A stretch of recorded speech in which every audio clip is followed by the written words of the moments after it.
What's going on, y'all? It's Corey Tulaba from No Ceilings. Welcome to Big Board version 1. It's draft season, baby. And we are excited here at No Ceilings. We're going to run through the top 30 prospects on the No Ceilings NBA Draft Big Board. Now, before we get into it, I want to explain how we come up with these rankings. There are a lot of us at No Ceilings. So these rankings reflect a cumulative feeling about how we value these draft prospects. So we take everybody's big board rankings individually, we average them out, and we come up with this list of our top 30 prospects. So this is not my personal top 30 list. This is reflective of how we feel as a group at No Ceilings. And I think this is a good thing because it takes out any kind of bias that any one individual may have while giving a greater collective feeling amongst our group and our process. So, let's get right into it, man. We're excited. It's still very early in the process. Things are definitely fluid. They're definitely going to change, but let's have some fun here, shall we? Big Board version 1.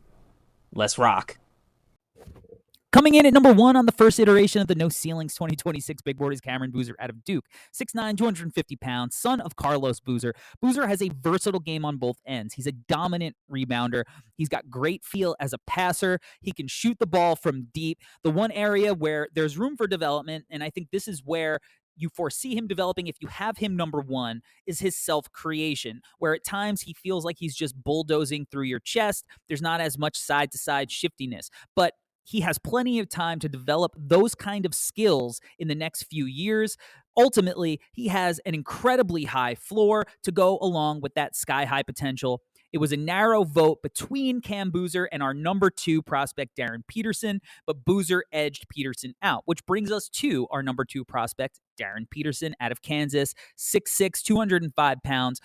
Arguably the best guard prospect that we've seen since a Derrick Rose, and maybe the best shooting guard prospect that we've seen since Vince Carter, Kobe Bryant. It's been a number of years. This kid has a complete game. He is an unbelievable scorer. He can play on the ball. He can play off the ball, as we've seen in the early going at Kansas. He defends. He's an unbelievable weak side shot blocker. He has incredible twitch. Darryn Peterson is a can't-miss guard prospect. Coming in at number 3, we have AJ Dybantsa out of BYU. 6'9", 210. Dybantsa is a bucket machine. This kid can score from all over the floor. Early on for BYU, it's been a lot of downhill, getting to the free throw line, finishing in the paint. You see the deceleration. You see the hop steps, the euros, the power finishes, the touch finishes. The outside shots are work in progress, and sometimes he can get tunnel vision, but he plays both sides of the ball competitively. He focuses on the ball a little bit more than off the ball defensively, but AJ Dybantsa is a great prospect coming in at number 3. At number 4, we have Mikey Brown Jr. out of Louisville, the first point guard prospect off the board, 6'5", 190, listed on Louisville's website. Definitely a little slim, has to bulk up a little bit, but this kid is a lights-out shooter, a really advanced playmaker, and where we need to see him develop a little bit is finishing inside. We know that due to his strength, there's going to be some defensive concerns, but the value he brings on the offensive side of the ball is enough to keep him here at number 4. At number 5, my personal favorite prospect in this class is Caleb Wilson out of North Carolina. Wilson has come out this season like gangbusters. He's listed at 6'10", 215, and has a competitive edge that we have not seen in a while. You've heard the stories by now of him putting wallpapers on his phone that motivate him, just like in his matchup with Kansas, where he remembered that Darryn Peterson did not get him involved at the McDonald's All-American game where they were teammates. Caleb Wilson is a monster defender. He can guard 1 through 5. Intriguing offensive talent who needs to continue working on his jumper, but can pass the ball, finishes inside, draws contact. Really, really, really intriguing freshman, Caleb Wilson at number 5. At number 6, we have Tounde Yessoufou out of Baylor. You look at Yessoufou, and on the surface, you see an Anthony Edwards clone. He doesn't quite have the advanced offensive game as Edwards, but you can tell that he is influenced by him. He's 6'5", 215, already has grown man strength, incredible athleticism. The shot is a work in progress, as is the handle. But as a potential two-way slasher and defender, Tounde has a lot to like. At number 7, we have Nate Ament out of Tennessee, listed at 6'10", 207. Ament is an incredibly skilled player for a player of his size. He's got a slick handle. He's a great outside shooter. He struggles to beat guys off the bounce consistently with his burst, but he's done a really good job of drawing fouls and playing with physicality. He's a pretty good defender right now, but does need to bulk up. I think there is a Jaden McDaniels type of player in Nate Amen. Maybe a little bit better offensively and a little worse defensively, but a really intriguing prospect for Nate Amen at number 7. At number 8, we have Koa Pete at Arizona, listed at 6'8", 235, grown man, and bullied the Florida front court. A Florida team that were defending champions dropped 30 on their heads in his debut. He also filled up the box score. He rebounded. He was making plays for his teammates. He was catching the ball above the box, throwing it down in alley-oops. He did a little bit of everything. The question is going to be the shooting, because he quite simply does not shoot threes at this moment. He does not even attempt them, and that is a question that scouts have. But if he can continue expanding his range from his sweet spot in the mid-range out to the three-point line, down the line when he gets to the NBA, Koa Pete is going to be an incredible prospect for a team. At number 9, we have Jaden Quaintance out of Kentucky, listed at 6'10 and a half, 255 this year, up a little bit from last year, both in height and weight. Quaintance was too young to be drafted as a freshman, so he's finally draft eligible, but he's dealing with recovering from a knee injury, so we haven't seen him on the court for Kentucky this year. Switch out onto the perimeter. He protects the rim. He is quite simply 1 through 5 versatile in a way that most people his size are not. Now, the questions on the offensive side of the ball are legit. He does not have a good shot. He's a sub 50% free throw shooter. He can pass the ball, and he's a pretty good finisher around the bucket, but his role ultimately is going to be decided on if he can eliminate some of his bad shot selection and how effective he is on that end. At number 10, we have Braylon Mullins out of UConn, listed at 6'6", 196. Mullins is another guy that we're not going to see for a little bit. He's recovering from an ankle injury, so he's going to be out for around the next month at the least. But he has an argument to be the best shooter in this class. This is a kid who is a really advanced movement shooter. He can shoot it from range. He can pull up in transition. He does a little bit of everything. He's not the best self-creator, but that could be an area where he develops a little bit this year at UConn. Defensively, he really competes. He's not going to be a lockdown guy, but he can move his feet. He's good in a team structure. And an underrated element of Mullins' game is that he's a better athlete than given credit for. He had 20-plus dunks in his final AAU season, which is an incredible number for somebody who was billed as a shooter. Again, we won't see him for a while, but keep Braylon Mullins on your watch list. At number 11 on the No Ceilings Big Board, we have Bennett Sturtz at Iowa, 6'4", 190, transfer from Drake, who blew up on the scene last year with his stellar play, and then continuing that in the NCAA tournament. Sturtz is quite simply one of the most high-feel players that we have in college basketball. He's an incredible shooter, a great passer. He has excellent defensive playmaking numbers. He is an incredibly solid prospect. Age will be a question with Sturtz and ultimately how high he goes on a draft. So expect him to be a little bit higher on big boards than mock drafts potentially, but Sturtz is an incredible prospect for his all-around game.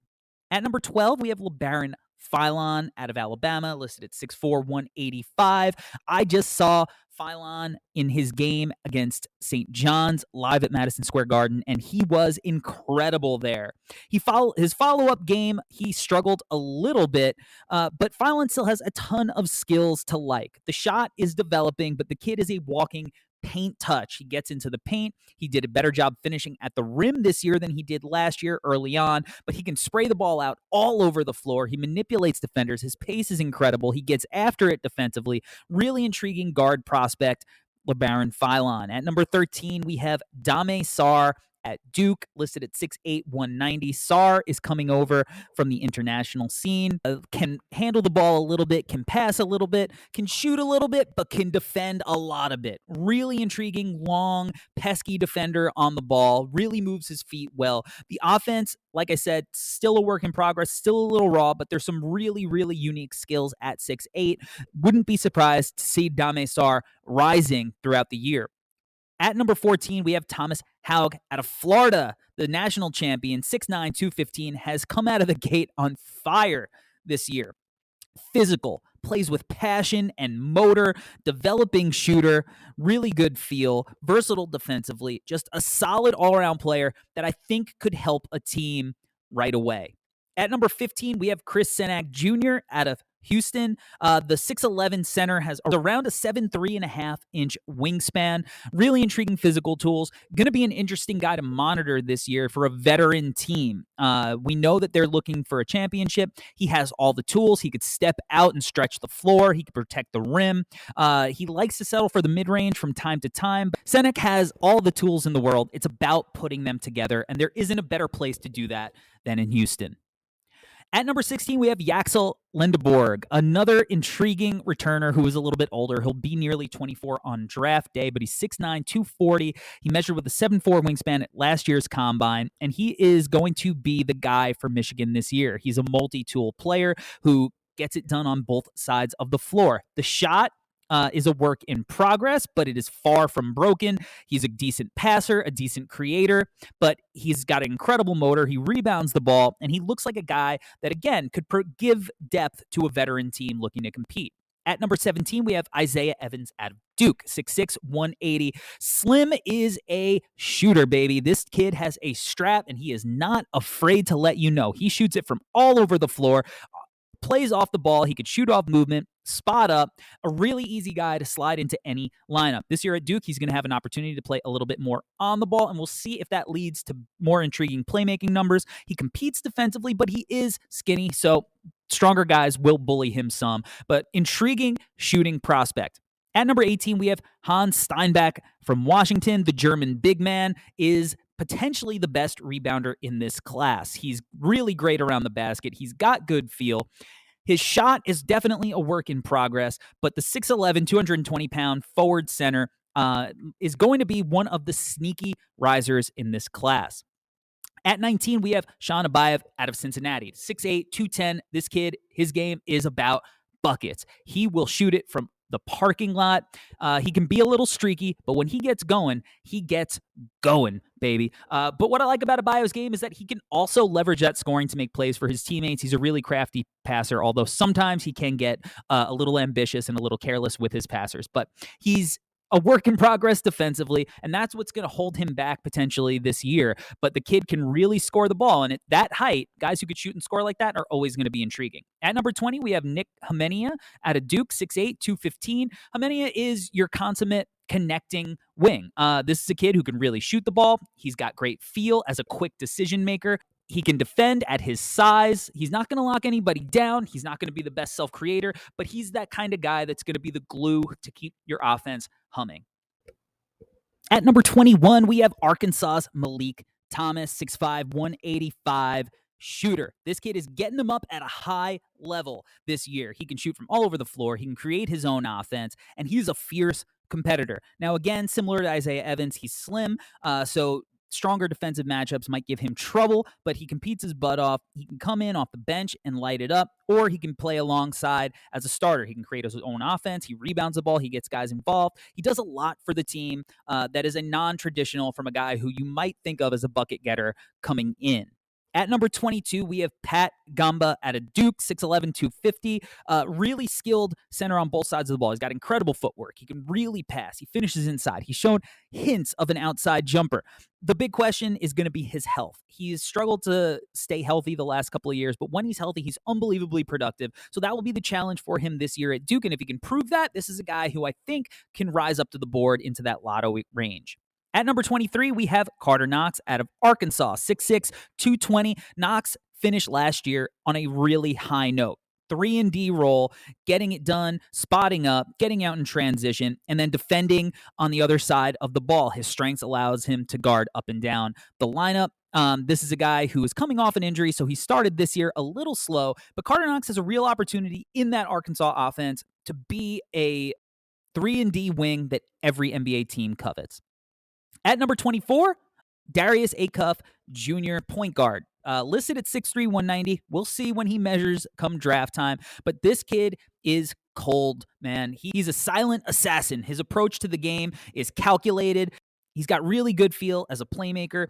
He's always getting downhill, getting to the rim. He can make outside shots. We're going to see if he can make those outside shots consistently this year and how much he can operate off the ball, off of some of Arkansas's other creators like Wagner and Thomas. But if he can prove that he can play on and off the ball, if he can prove that he can guard at the point of attack, specifically 94 feet, I think Acuff is going to be a guy who can really rise up the board because the production will be there.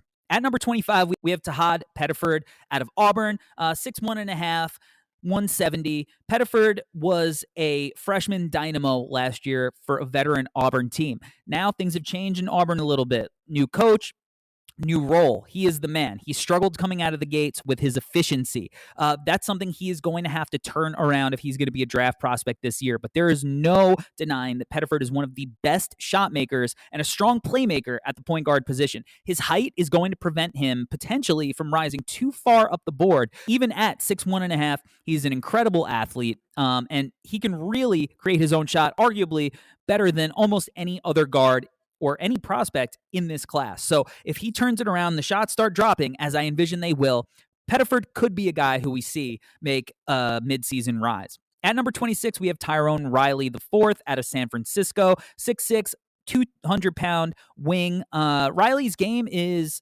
going to be predicated on how he can thrive as a off-ball 3-and-D wing who fills in the gaps and makes good decisions. He's not going to light the world on fire as a self-creator, so his numbers might not be overwhelming, but his physical tools, as well as how easily he can fit into an offense, is going to be what puts Riley on the draft radar this year.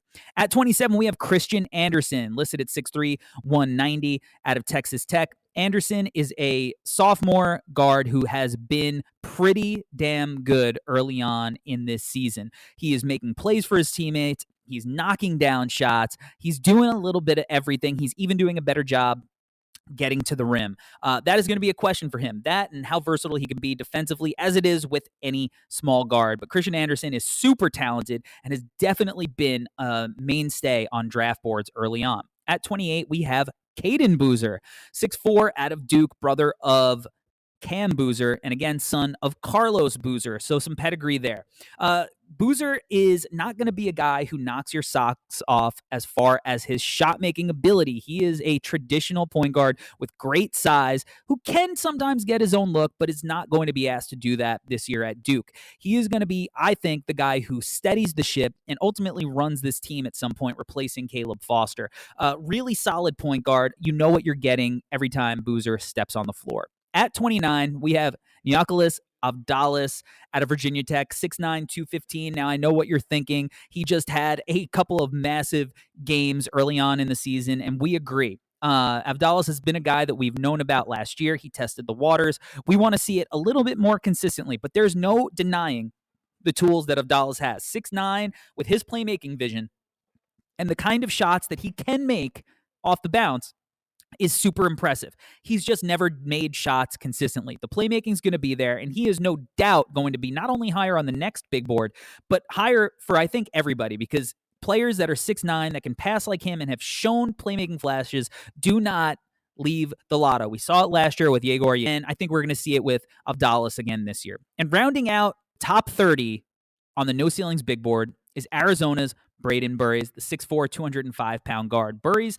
is a really solid guard who is strong as an ox, can get downhill, finish at the rim with real craft, likes to shoot it from the mid-range. His question is going to be, can he stretch the floor a little bit? Similar to his teammate Koa Pete. He is more comfortable shooting threes, and I think that we're seeing his willingness to do that early on. It's going to be about how willing he is to do that consistently throughout the season, but he defends. One of the things I liked about him when I saw him in person at the McDonald's All-American game is he was guarding full court. So this is a kid who plays a really solid floor game, and it's going to be about, can he make shots consistently, and can he be a true point guard and not just